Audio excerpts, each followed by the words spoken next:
आपको मौका नहीं मिला जी। देखिए, यहाँ पे तमाम पार्टियों की बात हुई, आम आदमी पार्टी के, हम दिल्ली में हैं। जब आम आदमी पार्टी आई थी तो अरविंद केजरीवाल जी ने कहा था कि इन बड़े बड़े नेताओं के जो इतने इतने बड़े बंगले हैं, इनकी क्या जरूरत है, उनमें स्कूल खोला जाए। नतीजा क्या हुआ, खुद शीश महल बना लिए।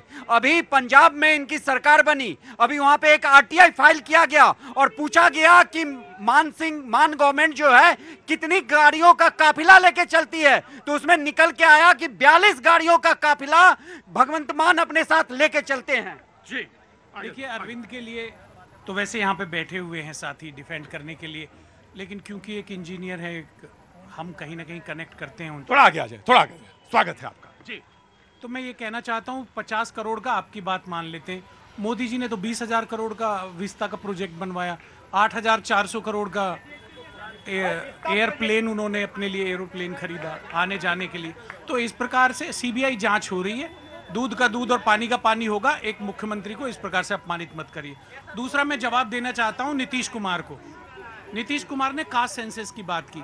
देखिए, हमारा 140 करोड़ का देश है, जाति हमारे यहाँ है, ब्याह शादी हर जगह जाति को देख के किया जाता है।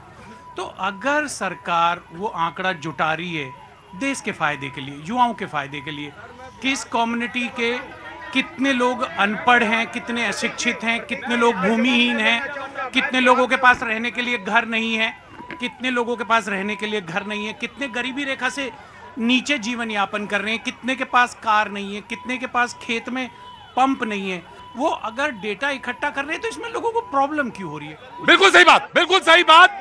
और मैं आपकी बात से 100% सहमत हूं, लेकिन मुझे एक आंकड़ा और भी चाहिए इस देश में, और पूछने का अख्तियार है। वो आंकड़ा ये है कि मुख्यमंत्री के पिताजी, अगर पिताजी मुख्यमंत्री है तो बेटा कितनी बार मुख्यमंत्री बना, और अगर जितने डिस्ट्रिक्ट मजिस्ट्रेट हैं उनके परिवार में कितने लोग डिस्ट्रिक्ट मजिस्ट्रेट रहे, ये भी डाटा चाहिए। और डाटा ये भी चाहिए, डाटा ये ऑफ कोर्स चाहिए, सारे डाटा।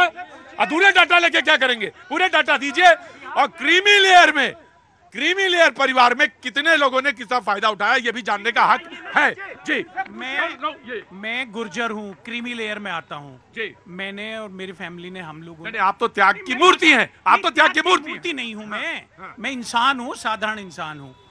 लेकिन जो लोग गरीबी रेखा से नीचे जीवन गुजर बसर कर रहे हैं, 40 लाख लोगों का तो 1 करोड़ रुपए महीने की आमदनी है, और भारत के 80% लोग ऐसे हैं जो 5 किलो राशन पे जीवित हैं। क्या उनके लिए आप लोगों का, हमारा कोई दायित्व तो नहीं है? बिल्कुल है प्रतीक जी, बिल्कुल है, बिल्कुल है, बिल्कुल है। मैं इनसे यही पूछता हूं, मैं बिहार से आता हूं। बिहार में जो सवर्ण मुख्यमंत्री थे जगन्नाथ मिश्रा थे, उसके बाद 33 साल से वहां पे यादव और कुर्मी मुख्यमंत्री है। आखिर क्यों उस बच्चे ने जो बोला था कि 12,000 रुपए के लिए ट्रेन भर के यूपी और बिहार से अहमदाबाद मुंबई क्यों? सर, आज बिहार का जो बजट है, यानी जो खर्च कर रहा है, वो 2,61,000 करोड़ बिहार खर्च करता है।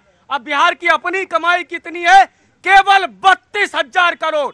2,29,000 करोड़ या तो कर्ज ले रहा है या केंद्र सरकार की ले रहा है। आपको डेटा चाहिए ना, तो बिहार में सिर्फ 2 लाख खर्च करने वाला 32,000 क्यों कमा रहा है, इस पर बात कीजिए। मेरी जाति जानने से मेरी आर्थिक स्थिति का कैसे पता चलेगा? भाई साहब, मध्य प्रदेश में, सुन लीजिए, मध्य प्रदेश में कर्जा कितना है, और कर्जा लेकर घी पियो। अभी ये गांधीवादी व्यक्ति खड़े हैं, उनकी बात को आपने दबा दिया, पूरा नहीं दिखाया। उन्होंने मध्य प्रदेश के बारे में सच्चाई बोलने का प्रयास किया, क्योंकि सच्चाई आप ही के पास है और किसी के पास नहीं है जी। गांधी के पास है। मुझे मालूम है गांधीवादी कौन है, कितना है, मुझे बताने को मुझे जी। पहले बात तो दुष्यंत जी को ये नहीं पता, 27 बिंदुओं पर सर्वे हुआ था। 27 बिंदुओं में 1 बिंदु का सर्वे इन्होंने ओपन कर दिया। 26 कहाँ गए? आर्थिक, वो गांधीवादी है, वो गांधीवादी, फर्जी गांधीवादी। स्टालिन और गांधी का मेल है। देखिए, हमारे यहाँ बोलने के लिए जबान पे माँ सरस्वती की कृपा पूरी होनी चाहिए। दाएं बाएं हुआ नहीं, माइक हटा नहीं जी। बिल्कुल जी। 2010 में एक समय था जब मनमोहन सिंह की सरकार थी, लालू यादव ने पार्लियामेंट में बोला था, मैडम ये रिजर्वेशन बिल, महिला रिजर्वेशन की बिल की बात कर रही हूँ, जात पे ना पात पे मोहर लगेगी। मेरी नहीं सर, प्रतीक जी, उन्होंने बोला था कि मेरी लाश के ऊपर ये बिल लगेगा। नहीं, गांधीवादी